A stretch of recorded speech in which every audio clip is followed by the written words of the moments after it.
का हमारा जो मोस्ट इम्पोर्टेंट टॉपिक है वो इनकम टैक्स से रिलेटेड है। इनकम टैक्स के अंदर आज हम शुरुआत करेंगे नए टॉपिक की, रेजिडेंशियल स्टेटस की।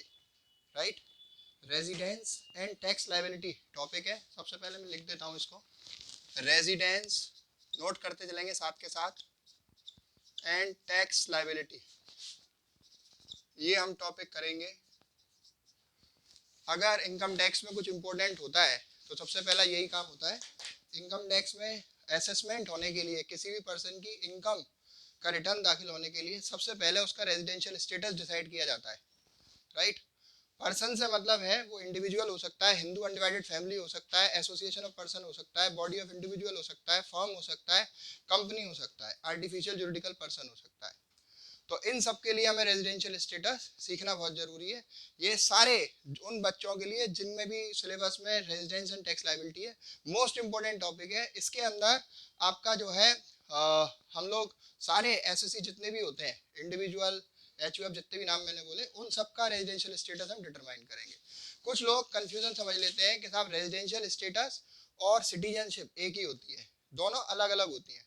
जो सिटीजनशिप है वो इंडियन कॉन्स्टिट्यूशन के हिसाब से या फिर जिस भी कंट्री में पर्सन रह रहा है उस कंट्री के रूल्स एंड रेगुलेशन के हिसाब से या उसके कॉन्स्टिट्यूशन के हिसाब से डिटरमाइन किया जाता है।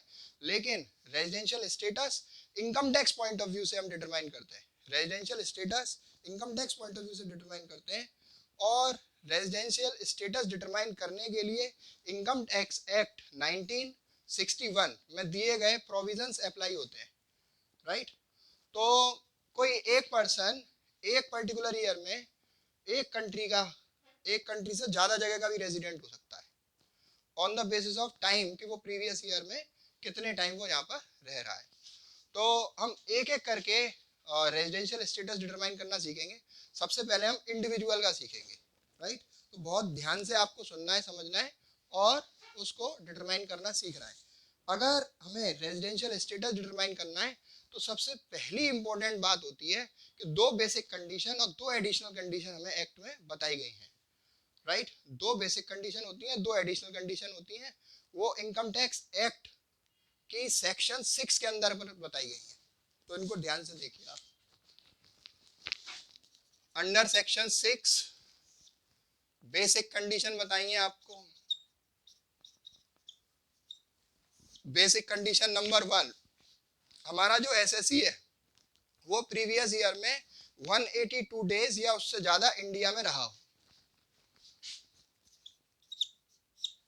बेसिक कंडीशन नंबर 1, हमारा जो इंडिविजुअल है वो प्रीवियस ईयर में 182 डेज या उससे ज्यादा रहा हो। बेसिक कंडीशन नंबर 2, वो प्रीवियस ईयर में 60 डेज या उससे ज्यादा रहा हो और इसके साथ प्रीवियस ईयर से पहले के 4 इयर्स में 365 डेज या उससे ज्यादा रहा हो। राइट, अब देखिए मैं प्रीवियस ईयर बार बार बोल रहा हूं तो उसको समझ लीजिए आप। असेसमेंट ईयर 2020 से 2021 है। 20 से 21 का मतलब होता है April 1 2020 to 31 March 2021। Is that okay? तो इस ईयर में हम रेजिडेंशियल स्टेटस डिटरमाइन करेंगे और किस ईयर के बेसिस पर करेंगे? प्रीवियस ईयर के बेसिस पर। तो 2019 टू 2020 अगर मैं इसका पूरा टाइम लिखूं तो अप्रैल 1 2019 टू 31 मार्च 2020, ये जो टाइम है हमारा प्रीवियस ईयर का है। मैंने बोला प्रीवियस ईयर में वो 182 डेज या उससे ज्यादा इंडिया में रहा हो, तो इस ड्यूरेशन की बात कर रहा हूं मैं। फिर सेकंड बेसिक कंडीशन में बताया प्रीवियस ईयर में 60 दिन, मतलब इस ड्यूरेशन में वो 60 दिन या उससे ज्यादा रहा हो। और इससे पहले के 4 साल, इससे पहले के 4 साल का मतलब क्या होता है थोड़ा देख लीजिए आप। इससे पहले के 4 साल का मतलब होता है 18-19, मतलब इस प्रीवियस ईयर को छोड़कर 17-18, 16-17 और 15-16, इन 4 साल में वो 365 दिन से ज्यादा इंडिया में रहा हो। अब देखिए एडिशनल कंडीशन भी होती है। एडिशनल कंडीशन को मैंने शॉर्ट में ऐसे लिख दिया है, एडिशनल कंडीशन। चलो फुल फॉर्म भी लिख देते हैं, कोई समस्या वाली बात नहीं है। एडिशनल कंडीशन, तो दो एडिशनल कंडीशन भी होती हैं साहब। प्रीवियस ईयर से पहले 7 साल में कम से कम 730 दिन से ज्यादा इंडिया में रहा हो। आई रिपीट, प्रीवियस ईयर से पहले के 7 साल में 730 दिन या उससे ज्यादा इंडिया में रहा हो। तो प्रीवियस ईयर से पहले के 4 साल ये, तो 7 साल कौन से होंगे, इनके ऊपर 3 साल और लग जाएंगे, मतलब ये 4 साल तो होंगे ही, इनसे ऊपर 3 साल और लग जाएंगे। 14 15 13 14 और 12 13। क्लियर? तो हमारे टोटल 7 साल हो जाएंगे। प्रीवियस ईयर से पहले के 7 साल में वो 730 दिन से ज्यादा इंडिया में रहा हो। क्लियर? अब देखिए additional condition number second, previous year से पहले के 10 साल में कम से कम का मतलब होता है उससे ज्यादा भी हो सकता है। हिंदी में मैं इसलिए लिख रहा हूं क्योंकि आपको आसानी से चीजें समझ में आए। राइट? बोल भी हिंदी में ही रहा हूं, नहीं तो ये सारी चीजें इंग्लिश में ही बोली जाती हैं, इंग्लिश में ही कराई जाती हैं।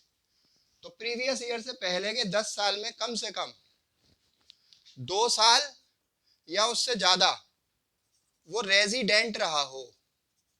क्या रहा हो? रेजिडेंट रहा हो। तो प्रीवियस ईयर से पहले के 10 साल कौन से होते हैं? ये 4 साल एज इट इज थे, 3 बढ़ गए थे, कितने हो गए? 7।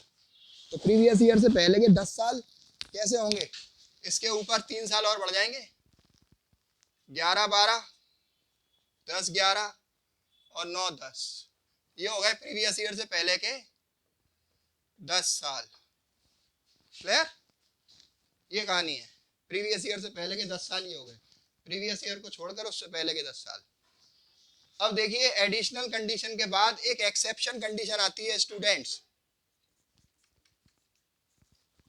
एक्सेप्शन कंडीशन, एक्सेप्शन क्या होती है? अगर हमारा एसएससी, अगर इंडिविजुअल हमारा जो है, जो पर्सन है, अगर वो इंडियन ओरिजिन का है या फिर भारत से बाहर नौकरी करने गया है, चाहे बिजनेस करने गया है, या फिर वो जहाज पे काम करने वाला कर्मचारी है, क्रू पर्सन है, तो इस सिचुएशन में जो बेसिक कंडीशन नंबर सेकंड है उसमें 60 दिन की जगह 182 दिन ही उसको रहना होगा। कब? जब ये एक्सेप्शन अप्लाई होता हो, भारत में पैदा हुआ हो या भारत से बाहर नौकरी करने गया हो या फिर वो क्रू पर्सन हो, तो उसे प्रीवियस ईयर में बेसिक कंडीशन सेकंड पूरी करने के लिए इन 60 डेज की जगह 182 डेज ही रहना होगा। Is that okay? Now let me help you to understand more clarity about the exactly residential status determination in this.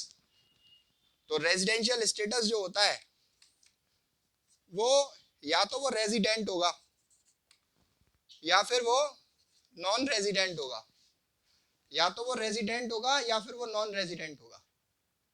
Resident के दो टाइप होते हैं, या तो ऑर्डिनरी रेजिडेंट होगा या फिर नॉट ऑर्डिनरी रेजिडेंट होगा। और नॉन रेजिडेंट तो नॉन रेजिडेंट है ही है, इसके तो और कोई टाइप नहीं होते हैं। अब बात यह है कि ये डिटरमाइन कैसे होते हैं, तो हम यहाँ पर थोड़ा सा लिख देते हैं आपके लिए। डिटर्मिनेशन, रेजिडेंशियल स्टेटस का डिटर्मिनेशन। तो ओआर होने के लिए यहाँ पे मैं लिख देता हूँ बेसिक कंडीशन, यहाँ पे लिख देता हूँ एडिशनल कंडीशन, और यहाँ पे मैं लिख देता हूँ स्टेटस। राइट? अगर ऑर्डिनरी रेजिडेंट होना है तो पहली, फर्स्ट वाली या फिर दूसरी, कोई एक, एनी वन बेसिक कंडीशन पूरी करनी पड़ेगी। राइट? और एडिशनल लेकिन दोनों, द बोथ पूरी करनी पड़ेंगी, तब वो ओआर होगा। right? I repeat, in order to be an ordinary resident, he will have to fulfill any one of the basic condition along with two of the additional condition, right? तब वो ordinary resident होगा. अच्छा, not ordinary resident वो कब होगा? जब वो पहली या दूसरी बेसिक कंडीशन पूरी कर ले, और एडिशनल में पहली कर ले या दूसरी कर ले, या फिर एक भी एडिशनल कंडीशन पूरी ना करे. फर्स्ट एडिशनल कंडीशन या दूसरी एडिशनल कंडीशन या फिर एक भी नहीं, तो वो नॉट ऑर्डिनरी रेजिडेंट हो जाएगा. नॉन रेजिडेंट कैसे होगा? जैसे ही किसी एसएससी ने एक भी बेसिक कंडीशन पूरी नहीं करी, तो फिर उसकी एडिशनल देखने की जरूरत नहीं होती है, वो इटसेल्फ नॉन रेजिडेंट होता है. क्लियर? ये कहानी है जो हमें आपको समझानी है और जो आपको समझनी है. अब इसका इम्प्लीमेंटेशन न्यूमेरिकल में कैसे होगा ये भी आप देख लीजिए, राइट? तो अब यहाँ पर ये सब कहानियाँ हटा देते हैं और आपको सवाल कराते हैं. सवाल कराने के लिए हम ऊपर एक क्वेश्चन नोट कर रहे हैं, आप साथ में करेंगे. इसमें लिखा हुआ है मिस्टर राजा इंडियन सिटीजन है.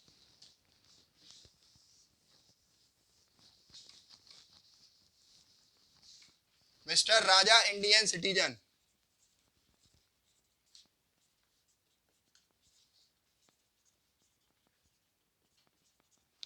इंडियन सिटीजन, इंडिया में रहे, lived in India,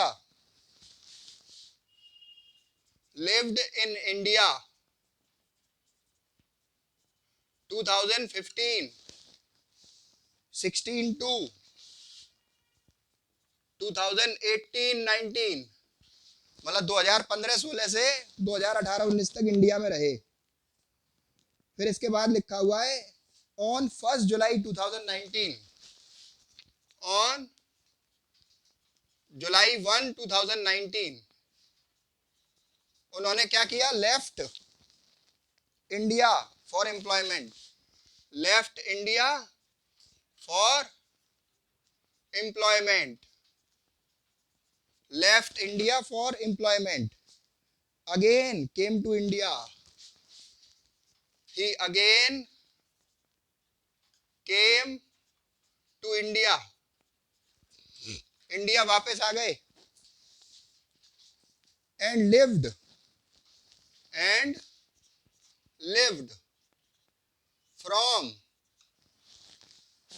from 1st November 2019 to 15th December 2019, right? उसका रेजिडेंशियल स्टेटस पूछा है आपसे असेसमेंट ईयर 2021 के लिए. Determine residential status for assessment year, AY लिखते हैं असेसमेंट ईयर को, 2022-2021. इसके लिए आपको रेजिडेंशियल स्टेटस बताना है. तो चलिए ये सब हटा देते हैं. तो इसमें एक एक वर्ड का इंपॉर्टेंस है. Basic condition, additional condition tips पे आपको याद होनी चाहिए. जब वो टिप्स पे याद हो जाएंगी तो ये सारा काम हो जाएगा. अब देखिए, अगर ये क्वेश्चन है तो इसके एक एक वर्ड को पढ़कर समझना सीखते हैं कि कैसे हम रेजिडेंशियल स्टेटस डिटरमाइन करेंगे. राजा इंडियन सिटीजन है, इंडिया में रहा 15-16 से लेके 18-19, मतलब 15-16 पूरा रहा, 16-17 पूरा रहा, 18-19 3 साल पूरा रहा इंडिया में, राइट? तो ये उसका इंडिया का पीरियड है, 15-16 से 15-16, 16-17 एंड 17-18, 18-19, 4 साल रहा इसका मतलब. क्लियर? 4 साल वो इंडिया में था और ये 4 साल प्रीवियस ईयर से पहले के हैं. क्लियर? आगे देखते हैं. जुलाई 1, 2019 को वो इंडिया से बाहर चला गया नौकरी करने. ध्यान से समझिएगा. जुलाई 1, 2019 को वो इंडिया से चला गया नौकरी करने और फिर इंडिया आ गया 1 नवंबर 2019 को. फिर 15 दिसंबर 2019 तक वो इंडिया में रहा. रेजिडेंशियल स्टेटस आपसे पूछा है, तो किस तरीके से हम हैंडल करेंगे? सबसे पहला काम हमें ये देखना है अगर उसे बेसिक कंडीशन 1 पूरी करनी है तो प्रीवियस ईयर में 182 डेज रहना है, सेकंड पूरी करनी है तो प्रीवियस ईयर में 60 दिन रहना है, प्रीवियस ईयर से 4 साल में, प्रीवियस ईयर से पहले 4 साल में 365 दिन से ज़्यादा रहना है। एडिशनल कंडीशन पूरी करनी है तो प्रीवियस ईयर से पहले के 7 साल में उसे 730 दिन या उससे ज़्यादा रहना है। और एडिशनल कंडीशन नंबर 2 पूरी करनी है तो 10 ईयर्स में से कम 2 साल उसको रेजिडेंट रहना है। तो अभी मैं देखता हूँ कि प्रीवियस ईयर में उसकी लिविंग इंडिया में है कितनी। प्रीवियस ईयर का जो टाइम है वो अप्रैल 1, 2019 से 31 मार्च 2020 है। ये पीरियड है जिसके बेसिस पे बेसिक कंडीशन डिसाइड होती हैं कि फुलफिल हो रही हैं कि नहीं हो रही हैं। अभी देखते हैं कि कौन से वाले टाइम में वो इंडिया में है। 15, 16 से 18, 19 वो तो 4 साल हो गए। जुलाई 1, 2019 को वो इंडिया से गया है, इसका मतलब जुलाई 1, 2019 तक वो इंडिया में था, राइट। तो जुलाई 1, 2019 को इंडिया से गया है तो अप्रैल 1, 2019 टू जुलाई 1, 2019 ही was there in India, right. फिर उसके बाद और काय के लिए गया, एम्प्लॉयमेंट पर्पस के लिए। जैसे ही आप ये पढ़ते हैं कि वो नौकरी करने गया है तो आपके दिमाग में एक्सेप्शन कंडीशन घुस जानी चाहिए, राइट। जैसे ही आप ये पढ़ते हैं कि वो एम्प्लॉयमेंट पर्पस के लिए गया है तो आपके दिमाग में तुरंत आना चाहिए कि साहब बेसिक कंडीशन नंबर 2 में जो 60 दिन वाली कंडीशन है वो खत्म हो जाएगी।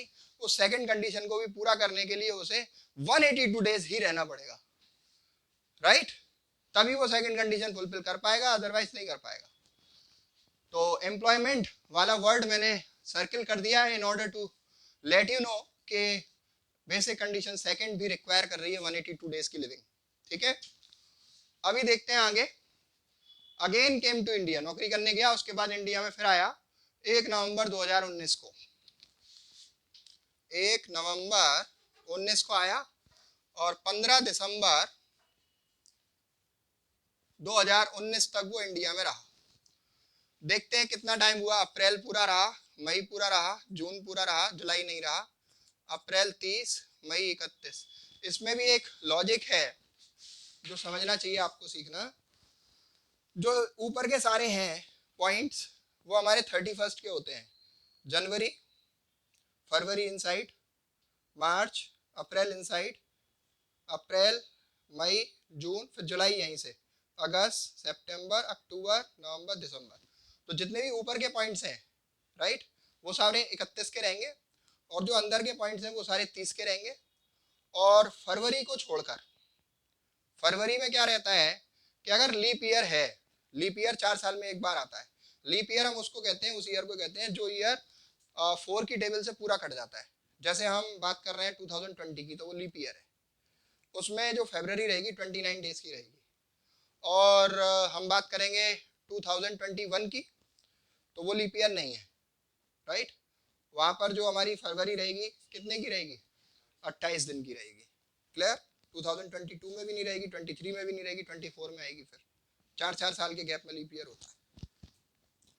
अभी देखिए इन दिस इसके डेज डिटरमाइन कर लेते हैं। तो ये देखिए जनवरी, फरवरी, मार्च, अप्रैल। तो अप्रैल तो अंदर है, 30 की हो गई। फिर मई ऊपर है 31, जून 30, राइट। अभी इसके बाद नवंबर और दिसंबर, नवंबर के 30 और दिसंबर के 15। ये टोटल डेज साथ साथ कैलकुलेशन करेंगे आप लोग। ये 91 डेज हो गए हमारे यहाँ से, और यहाँ से आपके 45 डेज हो गए, तो 136 डेज हो गए, राइट। प्रीवियस ईयर में जो वो इंडिया में रहा है 136 डेज हो गए। और उसे बेसिक कंडीशन फर्स्ट पूरी करने के लिए 182 रहना है, सेकंड करने के लिए भी 182 ही रहना है, क्योंकि वो एक्सेप्शन कंडीशन लागू हो रही है। अगर वो एक्सेप्शन लागू नहीं हो रही होती, राइट, तो फिर हमारा जो है काम हो जाता, क्योंकि 60 दिन चाहिए थे वो है ही, 60 दिन चाहिए थे वो है ही। अभी हम बात करेंगे इसकी, पहले अभी इसको पूरा कर लेते हैं। तो बेसिक कंडीशन कौन सी पूरी हो गई, ना तो फर्स्ट पूरी हुई हमारी और ना सेकंड पूरी हुई, एक भी कंडीशन पूरी बेसिक नहीं हुई। जैसे ही हमें मालूम पड़ता है कि उसने कोई भी बेसिक कंडीशन पूरी नहीं करी है तो वो क्या हो जाता है, नॉन रेजिडेंट हो जाता है। और अगर बेसिक कंडीशन पूरी नहीं करी है तो हम एडिशनल कंडीशन की तरफ मूव नहीं करते हैं। बेसिक पूरी करिए तभी एडिशनल देखते हैं। अच्छा, अभी ये तो कहानी तब हुई नॉन रेजिडेंट की कि वो बाहर नौकरी करने गया था, या फिर इंडियन ओरिजिन था, या फिर वो क्रू पर्सन था, तो वो नॉन रेजिडेंट हो गया। लेकिन अगर वो एम्प्लॉयमेंट के लिए नहीं गया होता, नॉर्मल होता सवाल, राइट, बस ये नहीं लिखा होता ही लेफ्ट इंडिया, बस ये नहीं लिखा होता for employment, he left India लिखा होता, ये नहीं लिखा होता फॉर एम्प्लॉयमेंट, तब इस सवाल में क्या होता ये देख लेते हैं, राइट। ढंग से समझने के लिए उसको लॉजिकल कर करके देखना पड़ता है। तो देखिए, अभी मैं इसको एम्प्लॉयमेंट वर्ड को हटा देता हूं, मैं ये मानता हूं कि left for India, left from या लेफ्ट इंडिया लिखा है बस, बस एम्प्लॉयमेंट पर्पस नहीं लिखा है, क्लियर। तो अब बेसिक कंडीशन 1 पूरी करने के लिए 182, सेकंड पूरी करने के लिए प्रीवियस ईयर में 60 दिन, और प्रीवियस ईयर से पहले के 4 साल में 365 दिन चाहिए। तो देखो बेसिक कंडीशन सेकंड को देखते हैं, चेक करते हैं। फर्स्ट तो पूरी नहीं हुई, सेकंड में देखो ये पूरी हो रही है। प्रीवियस ईयर में तो 60 दिन से ज्यादा हो गया, 136 दिन है ना, हो गया ना प्रीवियस ईयर से पहले। लेकिन ये 60 दिन से ज्यादा केवल पूरा करने से नहीं होगी सेकंड पूरी, इसके साथ ये भी जुड़ा हुआ है, प्रीवियस ईयर से पहले के 4 साल में 365 दिन से ज्यादा रहना पड़ेगा। तो वो तो प्रीवियस ईयर से पूरे पूरे पहले 4 साल इंडिया में है, तो 365 365 365 365 365 को 4 से मल्टीप्लाई कर दी 1460 आ जाएगा। इतने दिन इंडिया में हमें कितना चाहिए था, 365 दिन से ज्यादा। तो बेसिक कंडीशन सेकंड उसकी फुलफिल हो गई, क्लियर। अब एडिशनल कंडीशन की तरफ चलते हैं। एडिशनल कंडीशन नंबर 1 क्या कहती है, प्रीवियस ईयर से पहले के 7 साल, कहां से 18 19 से 12 13 तक के 7 साल, राइट, 18 19 से 12 13 तक के 7 साल में वो 730 दिन से ज्यादा रह रहा हो, तो वो तो 1460 दिन 4 साल में रह लिया, तो वो भी तो 7 साल में ही आ रहे हैं, राइट, वो इंडिया में ही है 7 साल। तो एडिशनल कंडीशन नंबर 1 क्या हो गई, fulfil, right. Additional condition number second देखते हैं, एडिशनल कंडीशन नंबर सेकंड देखते हैं। एडिशनल कंडीशन नंबर सेकंड क्या कहती है कि एडिशनल कंडीशन नंबर सेकंड कहती है प्रीवियस ईयर से पहले के 10 साल में से किन्हीं 2 साल या उससे ज्यादा पीरियड के लिए वो रेजिडेंट हो। अच्छा, अब मैं यहाँ पर थोड़ा सा क्लैरिटी देता हूँ आपको, जो बच्चों को परेशान करती है बात कि साहब ये रेजिडेंट का क्या मतलब, वो सोचते हैं रहना पड़ेगा, रहना नहीं पड़ेगा, बस केवल रेजिडेंट होना है। और रेजिडेंट केवल ऑर्डिनरी रेजिडेंट नहीं होता है, नॉट ऑर्डिनरी रेजिडेंट भी रेजिडेंट ही होता है। Let me right that, residential status, resident, ordinary या फिर नॉट ऑर्डिनरी, ये नॉन रेजिडेंट, मतलब रेजिडेंट होना चाहिए, चाहे ये वाला हो और चाहे ये वाला। इजी पड़ता है ये डिटरमाइन करना, क्योंकि इसमें केवल बेसिक देखनी पड़ती है। क्या देखनी पड़ती है, केवल बेसिक देखनी पड़ती है। बेसिक क्या कह रही है, बेसिक कह रही है प्रीवियस ईयर में वो 182 डेज रह लिया हो, या तो ये वाली, या फिर प्रीवियस ईयर में 60 दिन और उससे पहले के 4 साल में 365 दिन से ज्यादा। तो ये तो लगातार रह रहा है पूरा पूरा, 182 डेज इसमें भी रह लिया, 182 डेज इसमें भी रह लिया, इसमें भी रह लिया, इसमें भी रह लिया, पूरे 365 दिन रह रहा है। तो हमें प्रीवियस ईयर से पहले के 10 साल चाहिए, मतलब 18 19 से लेके 9 10 तक का टाइम। इन 10 सालों में कई साल ऐसे आए हैं जिनमें वो पूरा पूरा इंडिया में ही है, तो वो हर साल में 182 डेज से ज्यादा रह रहा है, हर साल वो बेसिक कंडीशन 1 पूरी कर रहा है, और बेसिक कंडीशन पूरी करने की वजह से वो नॉट ऑर्डिनरी रेजिडेंट हो गया, और जो नॉट ऑर्डिनरी रेजिडेंट है वो रेजिडेंट ही है। Is that okay? तो वो एडिशनल कंडीशन सेकंड भी पूरी कर रहा है, तो वो क्या बन जाएगा, ऑर्डिनरी रेजिडेंट। बस केवल क्या एक वर्ड वहां पर है, एम्प्लॉयमेंट के लिए बाहर गया तो नॉन रेजिडेंट हो गया, राइट। लेकिन एम्प्लॉयमेंट वर्ड नहीं लिखा है, वैसे ही घूमने गया तो रेजिडेंट हो गया, राइट।